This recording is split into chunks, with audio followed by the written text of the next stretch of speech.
Good morning to you, wherever you find yourself. You are in America in Central Time. If you are in America in Eastern Time, good afternoon to you. If you are in Canada, good morning. If you are in Mountain Time, good morning. If you are in Europe, good evening. If you are in Africa, good evening. My name is Enoch Opoku Enchi, and as usual, we're going to talk about a very important topic that is bordering on Africa. I am going to talk about this because I wrote a book 2 years ago that is called Hands-on Teaching and Evidence-Based Learning in Africa.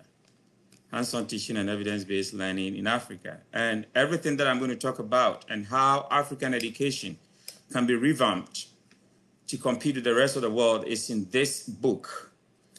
I work with NACA, the National Curriculum in Ghana. They have accepted it. It's there. It's also at the National Library in Accra. You can also get some with Passionate African Leadership Institute when you contact Pa Kumi. And my consultant that I also have registered in Ghana is called mbsconsulting.com, E-M-B-E-E-S, E-N-B-E-E-S, mbsconsulting.com. My YouTube is Leadership with Dr. Enoch Enchi, and my official page for Facebook is Professor Enoch Opoku Enchi. So once again, welcome, and let's talk and share ideas about this topic that I'm going to talk about. And the topic is simple: examination leakages and leadership in Africa, a case study of Ghana. Again, the title is Examination Leakages and Leadership in Africa, a case study in Ghana. Education is the flagship policy of the present government in Ghana, especially the free senior high school. In November last year, the government, through the Ministry of Education, bought 400,000 set of past questions and answer booklets from the West African Examination Council for distribution to the first batch of beneficiaries of the free senior high school policy for a cost of 20 million Ghana cedis, which is approximately about $4 million. According to the PR of the Ministry of Education, Vincent, the intervention was needed since it would guide the students in their preparation for the exam to help them excel. Note the word guide. Unfortunately, most of the past questions and answer booklets did not appear in the West African Examination Council, which is the WASI exams, this year. And some students with a fear of failure were staring at them, vandalized school properties in protest. Some invigilators who did not allow them to cheat were beaten up. A journalist was also assaulted in Eastern region, and even the president was insulted. The GS did what was needful by dismissing 14 students as a disciplinary measure. And NAGRAT, I'm talking about the National Association of Graduate Teachers, have said that they should have been allowed to complete the examination. This maybe show lots of understanding of the policies of examination practices. Former Vice Chancellor of the University of Ghana, Professor Ivana Dimensa, said that students might have overreacted out of expectations. And today, my take is that education and academics are disciplines. That is why we major in different academic disciplines. Indiscipline has no place in education.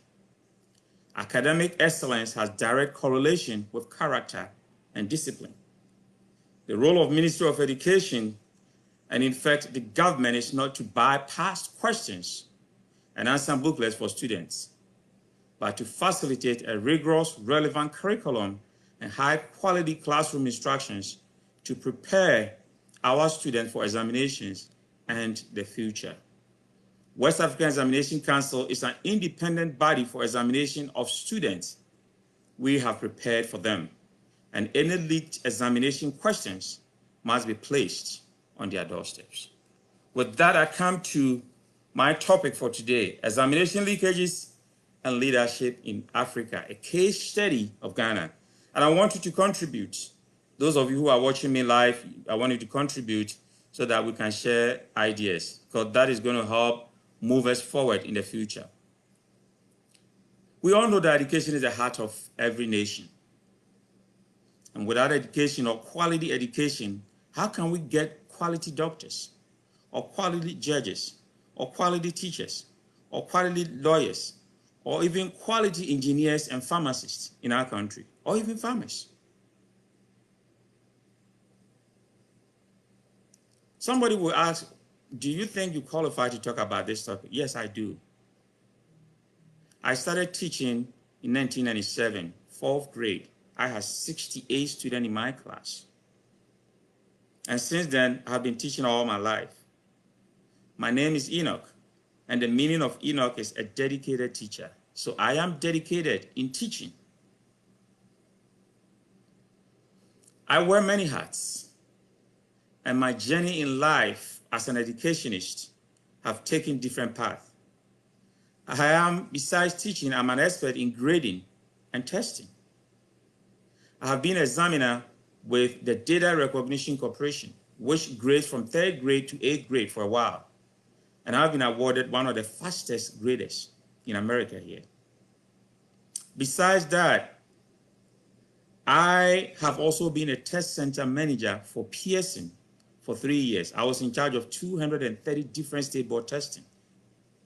Talking about American Board of Internal Medicine, which have about 12 different kinds of medicine, NCLEX for nurses, FBI behavioral tests, American Health Information Management Association, AHIMA, GMAT, GRE, paralegal, paramedics, engineers, pharmacists, and any state board exam that you can talk about. I have been a manager there for 3 years. So I know how we also test students. And that is why I think I'm qualified to talk about this issue. I have taught in Ghana, I've taught in America, I have been an examiner, I have been a test center manager, I have taught at technical colleges, I have taught at career colleges, and I'm now teaching at traditional universities. So I know everything about academia, from primary to university. And I've also written books about that. So I'm an author in this field. That makes me an expertise to talk about that issue. So what is grading? Grading is simple. It's a psychometrically sound assessment that measures students' knowledge, skills, and abilities in learning needs and measuring progress throughout the academic year. So when we say we are grading a student paper, we are looking at a couple of things. We are assessing their knowledge, their skills, and their abilities on a certain field or certain discipline. In doing that, we are looking for some indicators. We are targeting instruction and making informed educational decisions. So any grading that do not target instruction or help the examiners to make informed educational decisions is defeating the purpose of grading. Let's talk about what I observe at Pearson. I know, of course, I've sworn to oath of secrecy in many of the things that I did as a manager there, but those that are public knowledge, I will talk about them. So I want you to join the discussion, and then let's share ideas about what is happening in Ghana and what we can do to make sure that there are no examination leakages in Ghana and, for that matter, Africa. The reason why Ghana's case study can be replicated in all African countries is that research in Africa, when you pick a country in Africa, because some of the indicators are the same, you can really replicate that case study or that research with other African countries because the indicators are similar.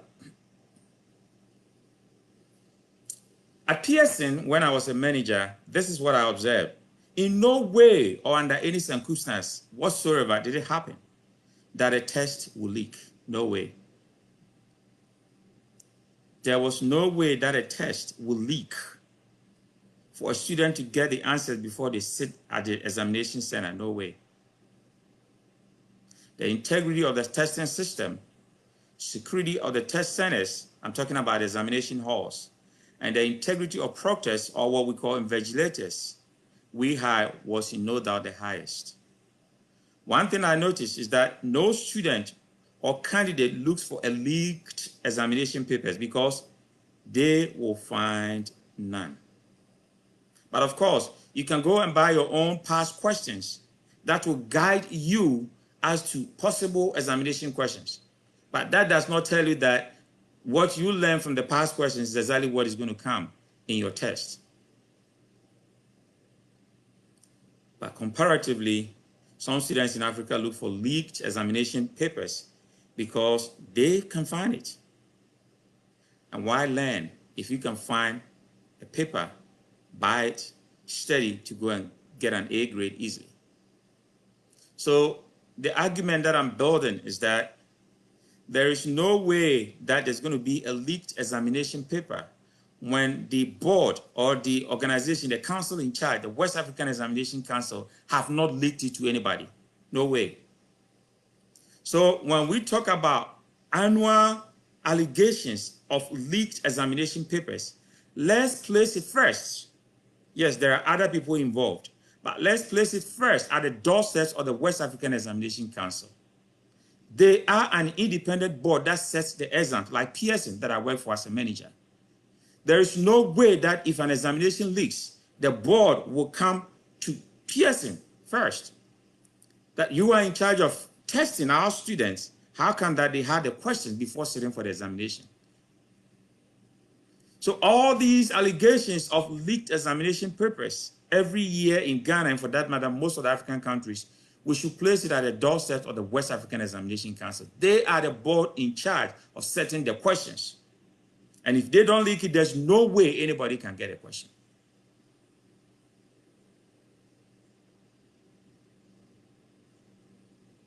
Every year, we allege leakage of examination papers. So who is behind the leakages? How does a printed examination paper get to the student before the scheduled examination date? Who sells the papers? Who buys it? Who is leading that shameful act? And who is behind it? Do we allow those involved to tarnish our enviable educational system? And how do we poke the issue in the middle? And who will fix it, if not you and I? How did we get here in the first place?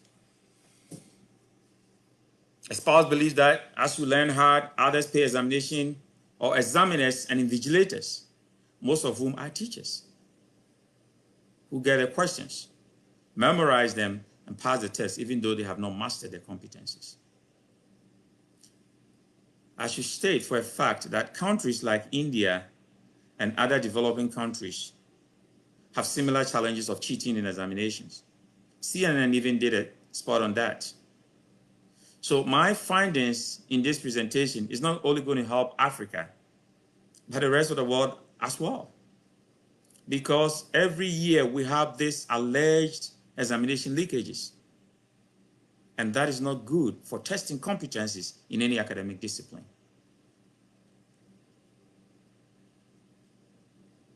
Have we created an institutionalized expectation that the parent should look for possible leak examinations, buy them, or every year they look forward in buying them?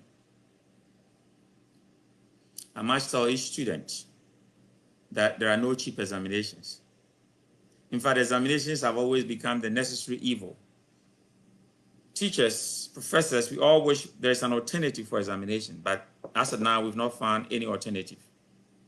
And whether you are writing a first grade examination or a PhD examination, they are all difficult. But preparation is key in getting ready for it. So don't relax and look for a leaked paper in a hope that it's going to pass you. You have to sit up and learn to pass an examination. That is very important. Let me come to Africa and talk about the educational system a little bit. The educational system in Africa teaches us to memorize, take a test, repeat back information, and label us with a grade.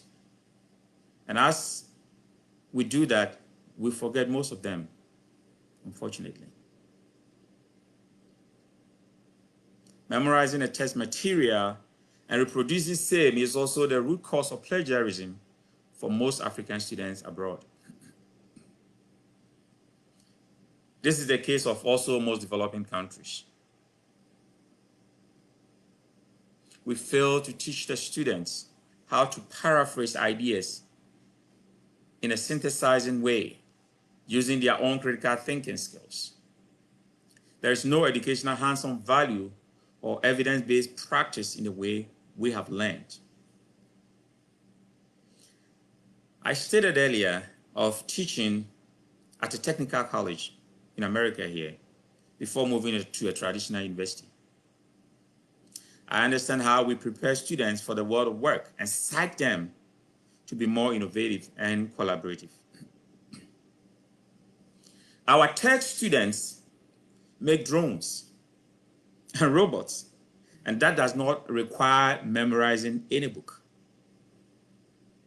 Do you remember Jeff Bezos, the Amazon guy who is now the richest person in the world, worth $170 billion?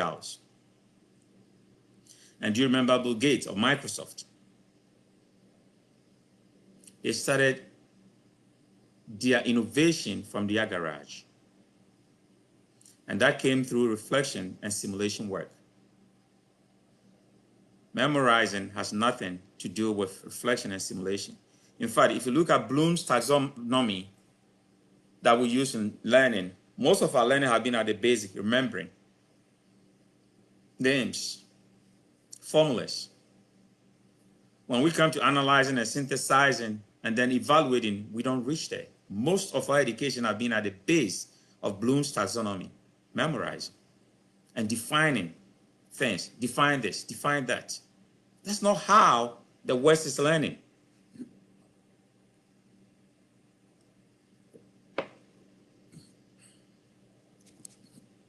Let me tell you one thing that just came up. Jeff Bezos has just formed a company called the Blue Origin. The Blue Origin. It's a space exploration company.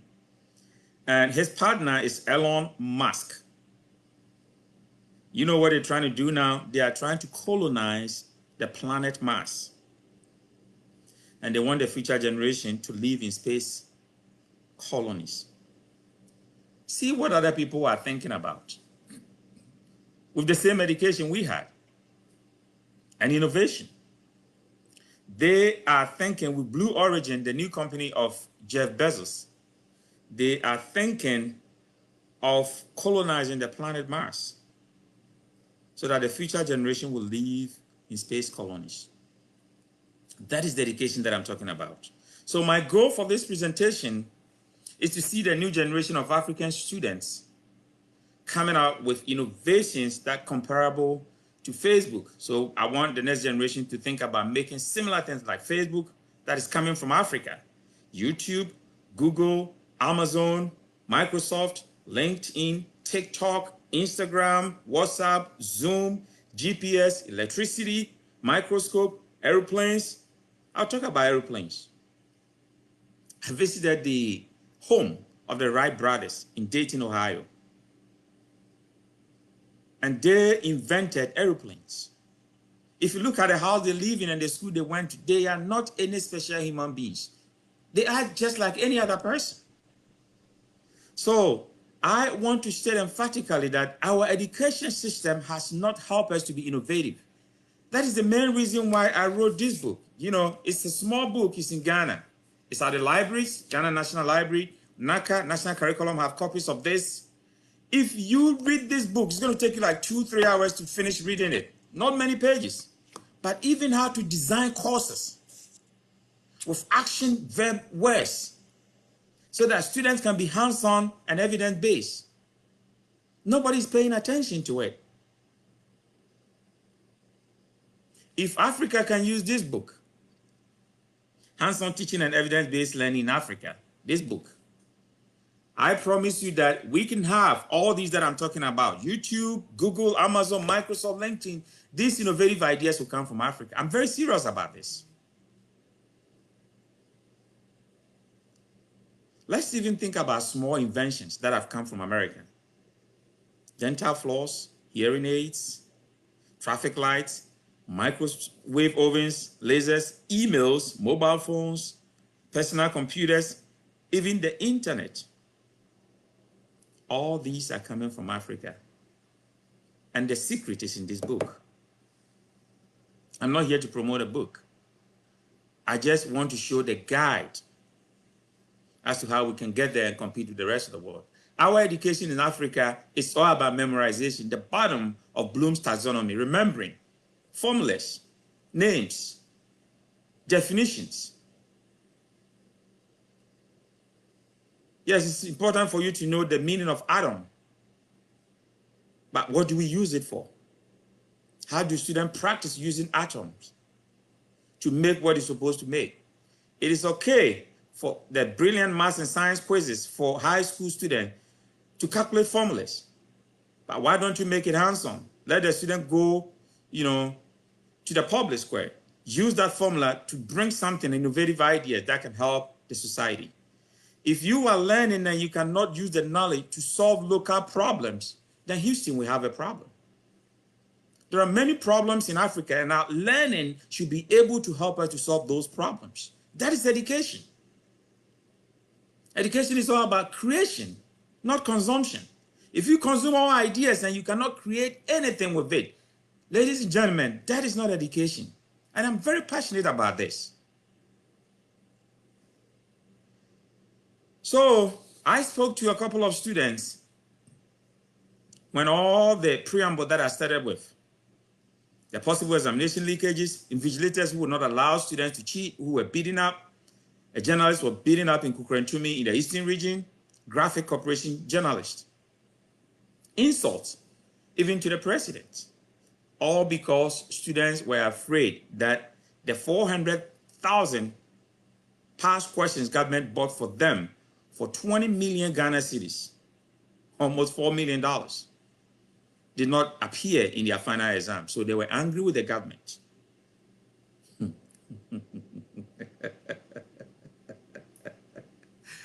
Funny, isn't it? Yes. So I spoke to a couple of people. The first person I spoke to, I want to say that the names of the interviewees are kept confidential, and any resemblance to actual name is coincidental.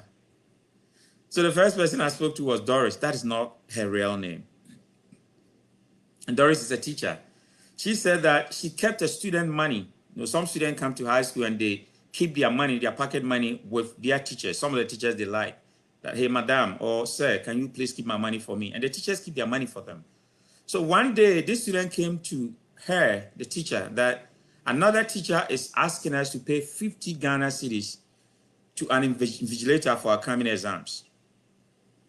And the teacher who is keeping the money said, no, I'm not going to give you the money because you have to learn to go past this test. So the student, being a student, went to this teacher and said that the madam that I kept my money with said that she's not going to give me that money to give to you for the invigilator. You know what the other teacher did? She came to the madam who would not give the money to the student and insulted her because she needed that money to go give to an invigilator who will lead questions or mention questions in the examination hall that this is A, number 1, A, number 2, B, number 3, C to the students so that they can pass. What kind of leadership is this? A teacher who is condoning cheating. Shame being on you. Then there's another person called Linda. Again, that is not her real name. She is a parent. She said this year, they asked all parents in that particular school to pay 100 Ghana cedis. To pay 100 Ghana cedis. She thought that was not right. But her daughter, who is in that school, called her and said, Mom, do you want to be wicked to me? Everybody is paying to get the questions and pass, and you don't want to pay. So Mom had to pay, even though she thought that was not right. This is the society we are building. Another name is Joe. Again, that is not his real name. And Joe is a student. He said in the exams, one of the invigilators was there mentioning the answers. Question 35, the answer is C. Question 38, the answer is B. And an external examiner from West African Examination Council caught him. Joe said that the director of GS knows of this, and I think his name, that person's name, is one of the interdicted in the press release that they released. Then there's another guy called James, also a student. who says that from their junior high school, they buy an album and make from past questions. And this year, when the government gave them the past questions, they were hoping that all the answers will come from the past questions. And it swerved them. They did not get the answers. That is why they were angry. Past questions are guides. It does not necessarily mean that you are going to get the same questions in your exams.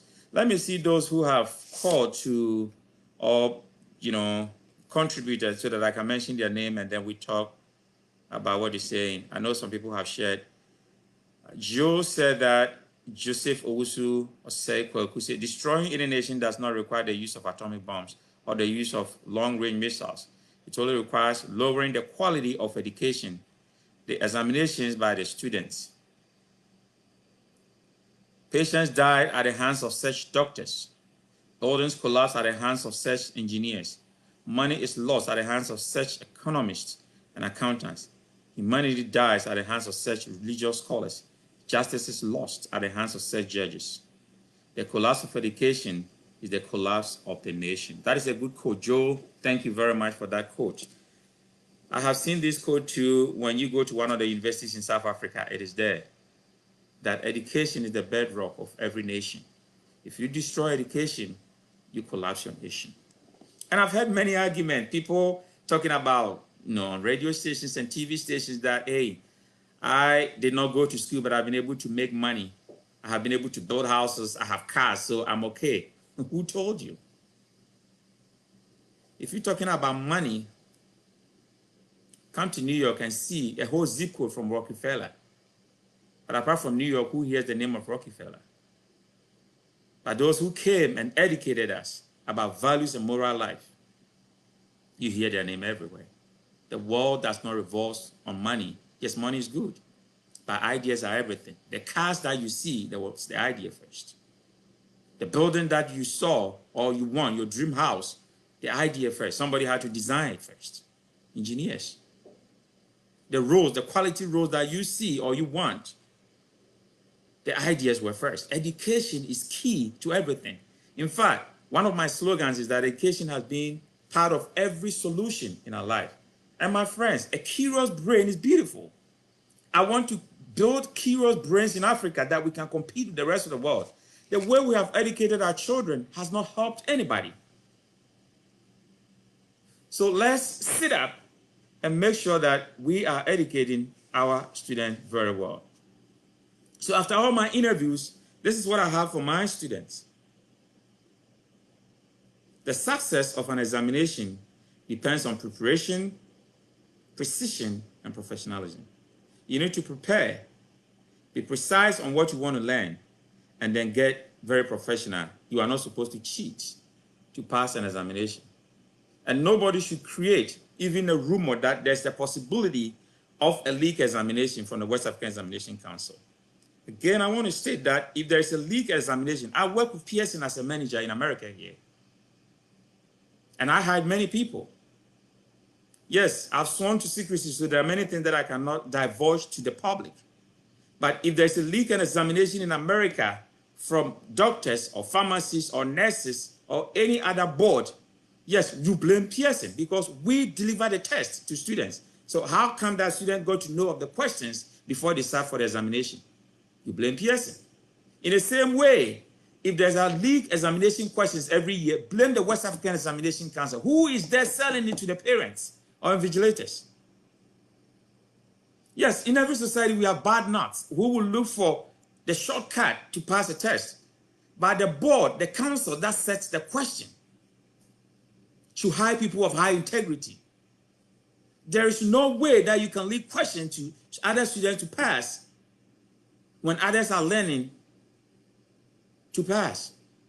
You are giving others advantage over the others who don't have money to buy these past questions. And that is a shame. How do we prepare students for external examinations? What is the precision of the test questions involving the competency materials? That includes collaboration between textbook publishers, examiners, educators, and then the educational administration. So I'm talking about some of the stakeholders who are involved in these tests. What textbooks are we using? In America here, I know I'm not going to compare because I cannot compare apples and oranges. But every semester, we adjust textbooks. Let me tell you one secret. I have authored 4 books. In most situations for the textbook, before the book is published, it takes about a year or 2. And some, about 25% of the ideas published could be outdated. So what we do here is that college textbooks, every year we update them with new information. Before I finish, you know that our curriculum in Africa has been sitting on the desk for a long time without any changes. And we need to look at that one too and change it. So publishers of the books,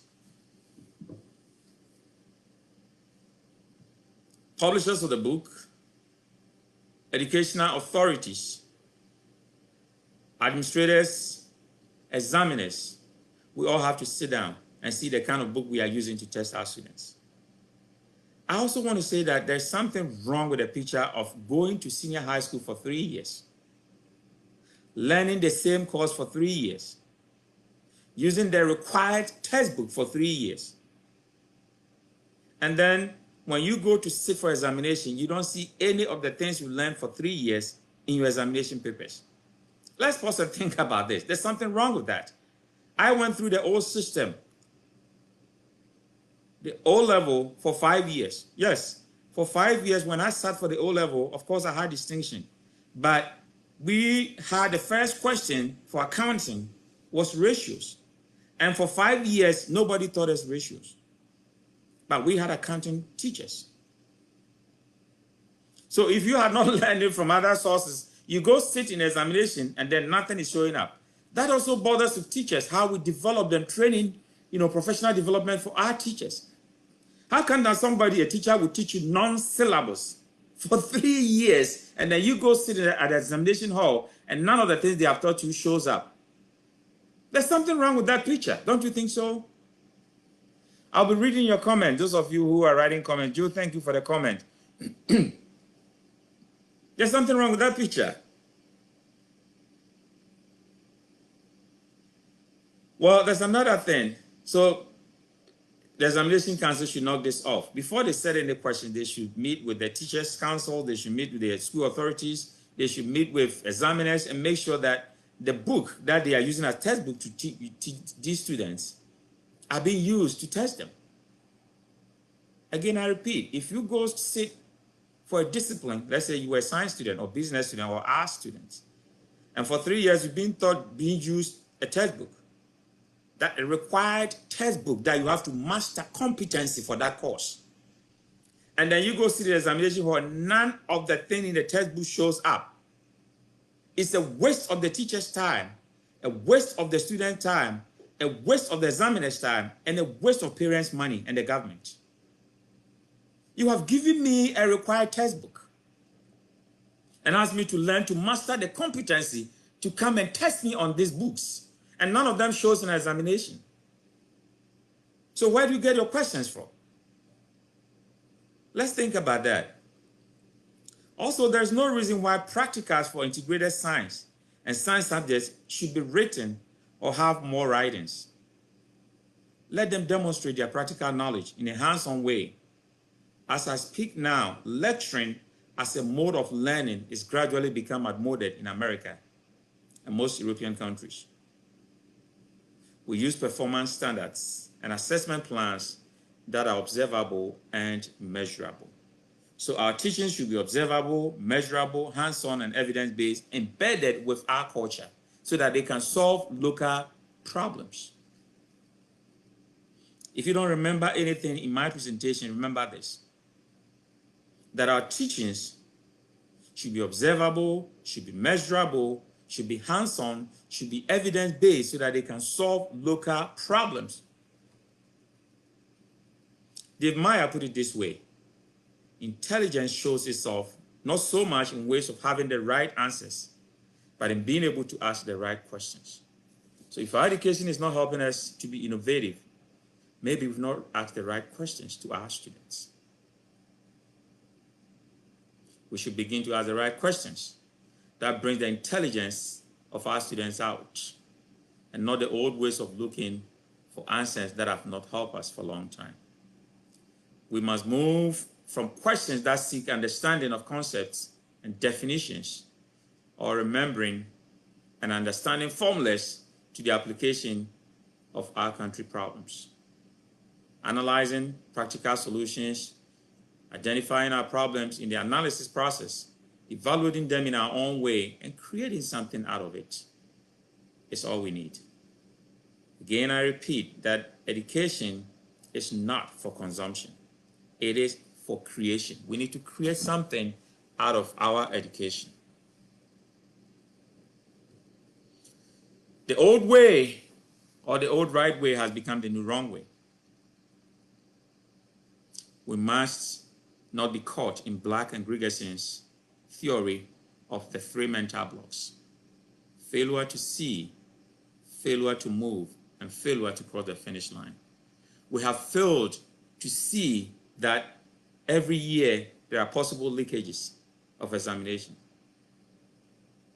If we have seen it, maybe we have failed to move in fixing it.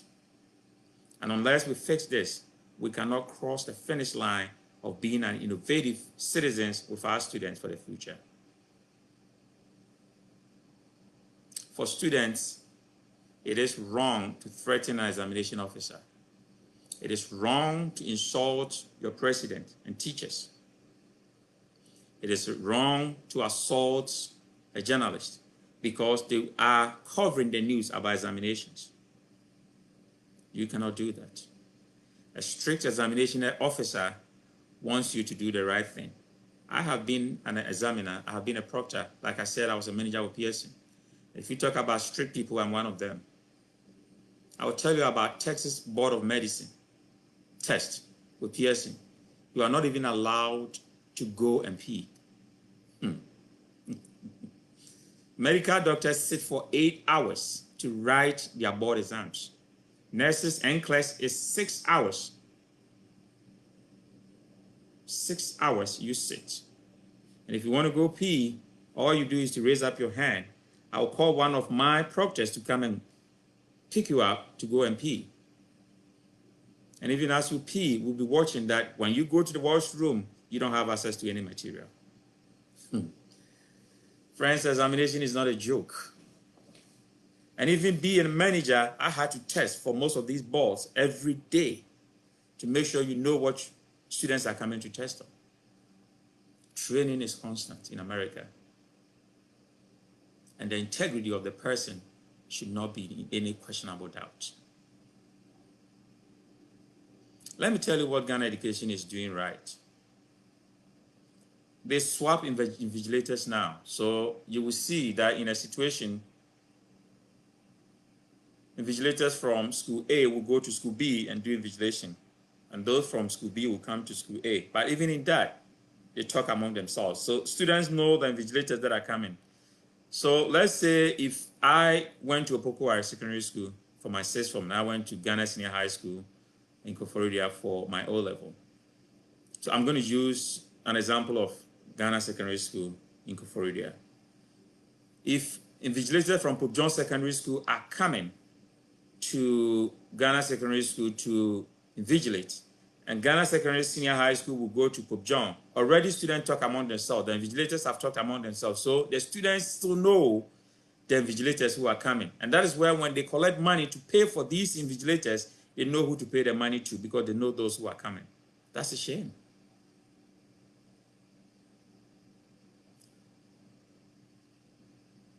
We all know that when you are caught, you'll be disciplined. And an example is where 14 students have been sacked from their schools. Those invigilators who condone and connive such cheating and leak examination, you will be fired to by the Ghana Education Service if you are caught. And it is just like corruption. It is done in secrecy. And most people lie about corruption the same way they lie about leaked examination questions. We all know it's there, the elephant in the room, but nobody wants to talk about that. If we don't talk about this and fix the problem, it is going to linger forever and will not be able to move forward. National Geographic column of June 2017 did a comprehensive study to determine the science behind our complicated relationship with the truth. And they captioned the headline, "Why We Lie." 22% of their respondents said that they lied to cover up a mistake or a misdeed. 16% said they lied to gain financial benefits. 15% admitted that they lied to gain benefit beyond money. So, Team Levine asked this question: we lie if honesty will not work. People have been lying and cheating because honesty have not worked. Those who are honest will sit up and learn have not worked. Those who will look for APO, those who will look for leaked examination questions and write them to pass, are doing well than those who have been sitting and not learning. I like this policy of free senior high school where the government is placing 30% of students from private, public government schools in villages, 30% for placement into the big, so-called big schools. Because it's going to be difficult for these students to get any leak papers to buy. And it's also a shame, we all know it, that some schools from junior high schools, most of these private big schools, we all know them, go and buy these papers from the West African Examination Councils to teach their students so that they will get all the A's. And that is a publicity stunt that they will enroll more people into their schools. What are you teaching your kids? That's bad leadership. If you're an education administrator and you want to condone and connive with the West African Examination Council or whoever your connection, your Goro people are, to steal examination question and give it to your junior high school students so that they will blow all the A's, to go to the so-called elite or category A senior high schools. Do you know what you've caused? You are part of this problem because you can never cheat your way all over in your life. You'll be caught along the line. And that is why some of them have been caught along the line in this examination and they are blaming everybody. Another thing that educational authorities have done well, the curriculum of primary schools has been updated for recently. But unfortunately, we have the junior high schools and the senior high schools curriculum that have been sitting over 10 years and have not been updated. I know they are working on it, and I encourage them to do that. We want to make it a norm that every 5 years, our institution's curriculum is updated. It's very important so that the kids can learn to compete with the rest of the world. Our traditional way of learning has been very rigid. We need it to be very flexible. It's been single path. We want it to be multi-path. It's been means-centered. We want it to be ends-centered. It's been very competitive. Who was first? Who was second? Who was third? That is not important now. It should be collaborative. It has been very behavioristic. We want it to be very humanistic. It's been too verbal. We speak a lot. We have to make it multi-sensory. It's been controlling. We have to make it nurturing. It's been material-centered. We need to make it creative-centered or activity-centered. We don't do many activities in our education. It's all about materials. Go learn this, go learn that. We need to make it activity-centered. Let them practice it. Let it be hands-on. It's been time-based instead of results-based. What is the results? Yes, 3 years of senior high school. Great. But what is the results? Are they able to master the competencies of the academic discipline that they went to learn? We should have to look at the results of what we are putting our students into.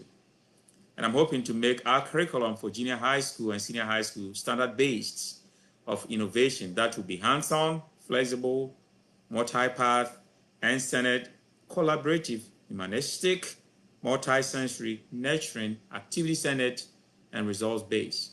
That makes it evidence-based, embedded with our culture. We need to ignite in our students creative imagination. Get them involved. Create healthier learning environments. Build effective learning communities. Let me tell you about learning communities that we do in America. And I had a privilege when I was teaching at the technical college to go to Green Bay, Wisconsin for training on this. And we have been practicing in America. It's a new thing that is going to help Africa, learning communities. So learning communities, we pick core subjects and then we pick elective subjects. If students are not doing well in English, but they're doing well in, let's say, business management, we pair the two, business management and English. And the two teachers will plan to teach these courses together. You pair a liked course with a course students don't like or they don't perform well. And guess what? Boom. Students begin to have interest in that course. And it's working very perfectly in America. It's at the developmental stage in America, but I'm giving it to Africa as a bonus. Learning communities. If you need experts, I can come and teach you in these things. We are pairing courses, core courses that students like, with courses, elective courses that students are not doing well, performing well. And I gave you an example. So if physics is the problem that students in science are not performing well, but they are performing well in literature, we pair physics and literature. Yes, there's a correlation between the two courses. And the more students you pair a like course to a course that students struggle, that is the trick. It makes it work for them. So let's talk about learning communities in Africa now. I'm talking about education authorities who are listening to me. Share with them because it is going to help us a lot. Don't be selfish if you listen to me. I am a consultant. I could have done this for $20,000, $10,000. I am doing it free for our people. How many professors will come and give lectures free about things that will help a whole continent? And unfortunately, our school is going to open. I'm going back to the classroom as a professor. So I might not be able to come frequently. It will take about a month, 2, 3 months before I will come with anything that I feel it is pertinent for us to talk about. But for now, I've done about 7, 8 videos, almost 1 hour long, or almost 1 hour, 20 minutes long, so that some of these ideas will be shared. It is very important for us to learn from that. Now, let me talk about being caught. We are all stakeholders in education in Africa. And Immanuel Kant, 1964, law of categorical imperative is very important. What is wrong, no matter who is leading it or who is behind it. A leaked examination is wrong. Whoever is behind it, whoever is leading it, should stop it, cut it off. The Creator will not forgive you if you're a teacher, or if you're an examiner, or if you are a school authority for showing our children shortcut to success. You damage their life forever because in each life situation, they will seek the shortcut you taught them instead of believing that hard work pays. The rules and regulations of being caught in an examination or practice must be so severe that it will not motivate anyone to think about even finding questions to cheat. If you are caught for selling any test paper, you must lose your job, get fined, and possibly go to jail. It must follow you until you die. A student caught of cheating should also be banned from taking that particular test for at least 3 years. We do that in America here. Other punishment per the Educational Service Regulations must also apply.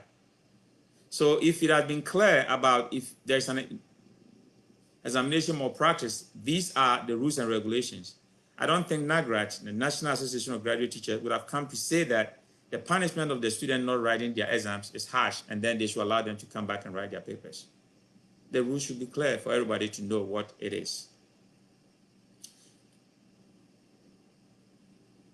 Our religions also abhors cheating. Every religion, the major religions in Africa, Christianity, Islam, traditional religions, all of them ask you not to cheat or steal. So our religious institutions should tell our students not to do that. Yes, it is okay to pray for them when they are going to take or sit for their examinations, but discourage them from stealing or cheating. It is not going to help them. It is a sin in the first place. That is what our religious book says. The severity and strict enforcement of these laws will make it unwise even to attempt to cheat. We must not get ourselves stuck in a box with a label of leak examinations. It is not a good label to wear. We have many brilliant students who learn to earn their grades and must be encouraged instead of condoning and conniving with leakages. For those senior high school institutions, both public and private, that buy examination papers for their students to crank the grades as a publicity or marketing stunt for enrolling more students, please stop it. You are rather killing the future of your students. Integrity and hard-earned grade of C is better than a cheated A. I repeat it. Integrity and a hard-earned grade of C, to me, is better than a cheated grade of A. This is why you deceive yourself of building academic excellence institution when in fact you are teaching your innocent students the lazy way to academic success. Yes, they could pass with good grades, but they cannot cheat their way the rest of their lives. Parents, teachers, religious leaders, politicians, we the people must rise up to eliminate this practice and liberate the minds of our students to be free thinkers, to innovate new ideas and innovations so that we can compete with the rest of the world. Shortcuts to academic success are a dangerous path because as you progress higher in the academic ladder, you will be exposed. If we don't stop this, we may never raise the value and quality of the education we have and the information available to us to make it relevant to our identity. A cheat has no place in a civilized moral society. You are a scam from the onset of your educational life, and this will run through to college or your university life. A cheat has no value to offer society, and they end up being liars. Every cheat is a habitual liar. And they become bad political leaders, bad religious leaders, bad social and economic leaders, and they mess up our system. Which parent want to teach their kids how to cheat to be successful? That is bad parenting, and we must all desist from this shameful act. If it is institutionalized in some individual's DNA to always look for the easy way to pass a test, then my presentation seeks to unfreeze that dangerously unfair culture that gives others, the rich, who can buy these papers on due academic advantage, so that we can level the educational playing field for all our children. The ultimate goal of education is creation, and is not creation, or not consumption, but creation. I've already stated this. We learn to create something new with the acquired knowledge, not just to consume the information and repeat it back. Cheating your way makes you create something that is of no value to our country. Again, I repeat that there should be a collaboration between the examination councils, the examiners, educational authorities, textbook publishers, and the community leaders, and of course, our education ministries and agencies, in making sure that what these students are taught are also what they are examined on. It is not fair to learn material that are not relevant to the competencies of your academic discipline. That is a waste of the student's time, the teacher's time, and the parents' time. It also creates educational misfits, where a course is completed, but the students have little applicable knowledge in that discipline. Yes, education is about the discipline. Each job is going to train you the way they want you to work for them. But the foundation is what is important, so that you'll be trainable in any institution where you find yourself. I want to end with the words of Dave Meyer in his book, Accelerated Learning in the 21st Century. And he said that 21st century education and training is to prepare students for a world in a flux, a world in which everyone needs to exercise their full powers of mind and heart and act out of a sense of mindful creativity, not mindless predictability. So instead of rather than producing carbon copy students who will just memorize and write things and label parts of animals, which belong to the 19th century, we need to produce originals who can exercise the energy of their intelligence and not suppress it in the name of standardized culture. There's no more business as usual. In every level, we must all be innovators. We must begin to practice activity-based learning. Enough of the memorization, formulas, labeling parts, etc. Students always learn from real-life experience. With feedback, then they learn from presentations and other materials. So stop the presentations and materials and then give them real-life experience with feedback. Feedback is like video games. It should be instant. So teachers who get student papers and it takes a long time for you to grade it and get back to them, you have to stop that habit. Because students want to know the progression of their learning with instant feedback. We have to do that. The ball is in our court. Parents, educational ministries, agencies, regional directorates, unit directors of education, chiefs, elders, communities, stakeholders, all of us are involved in making sure that there is sanity in our examinations and there's no leaked examination papers. We have to change the status quo now. Educational emphasis should be placed on concrete experience. We have to use visuals and images, whole brain learning, learning by doing, learning in context, and learning with others in cohorts and teams and group projects in collaboration. That is what the world is doing now. And that is the level where innovation and new discoveries comes in. And that also discourages teaching, where students will be looking to cheat or looking to buy leaked examination papers. Gandhi put it better: be the change you want to see in your world. We are all involved in this to make sure that the change we desire comes to pass. Ask yourself, what part can I play to stop the leaked examination papers and the cheating in our educational system and be part of the solution, as I'm trying to do here? That is what the Creator requires of us. Let's all join hands to fight for this noble cause for the future of our generation. Posterity will always be watching us. Now, let me also end with the skills that I expect our educational authorities to have. About 16 leadership skills that they have to master. Because I'm a leadership professor, I always tie everything to leadership. The first one is listening. They have to listen.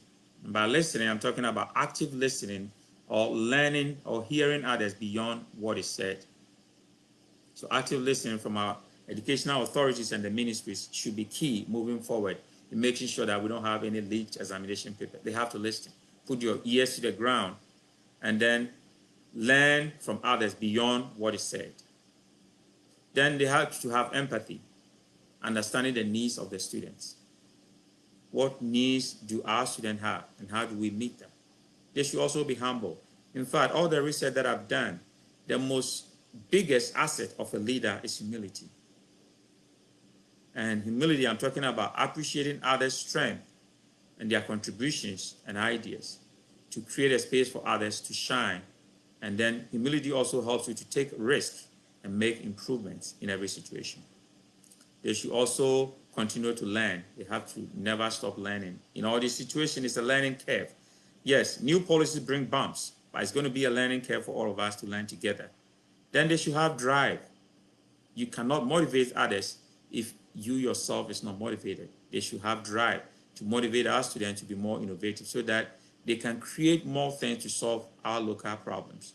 Optimism is also one of the qualities that I want to tell our educational leaders. We live in an uncertain world, and the best leaders must have optimistic view of the future to create a better future for our students. They should also have the quality of resilience. They should never give up. Yes, creating policies is difficult. One thing that I learned in American politics is that politicians will get things done, but they do it in their own way. So the public will talk a lot about why are things not being done this way or that way. Yeah, they get things done, but in their own way. And I think that we need to communicate with the people to know where we are and what we're doing. Instant communication will help. Then creativity is also one of the key attributes I am proposing to our educational leaders. They have to foster innovation and drive change. Communication, I've already talked about that. It should be very clear and consistent to deliver the results we need in education. Execution is also very important. Vision means nothing without execution. Then integrity. Integrity. The base why we have all these leakages, possible leakages, is that we don't have integrity in our examination system. So when I talk about integrity, I'm talking about you cannot truly call yourself a leader without integrity. Being congruent in your values, the things that you say and the actions that you take is the only way you will build the respect needed to be in a position of leadership. Walk the talk and live your purpose and values with clarity. Then self-awareness. Every education leader should prioritize their personal development and make time for reflection. Emotional intelligence is also one of the things that I recommend for our educational leaders. Get into how you make people feel. And don't stand in the way of people who can innovate for our country. Coaching should also be one of the things for our educational authorities and school administration. Invest in individual development of your team members. So support the teachers, invest in them, give them more training that are more relevant to the present course of education. And conflict resolution. Yes, there's always going to be conflict. A healthy relationship creates happier workplaces and eliminates toxic environments. There are many toxic environments in our schools and educational administration, and even to the authorities, to the government level. We have to make sure that we resolve our conflict and work in harmony so that the student can emulate our example. The last one is systemic thinking. We need to understand the bigger picture while also being able to zoom in when required to connect the different parts. Ladies and gentlemen, this is my proposal to our education. And I hope that if we share these ideas and deliberate further on it, we're going to have a situation where we'll never talk about leak examination questions in Africa again. Thank you for listening to me, and please share with the rest of the world. Thank you, and God bless you.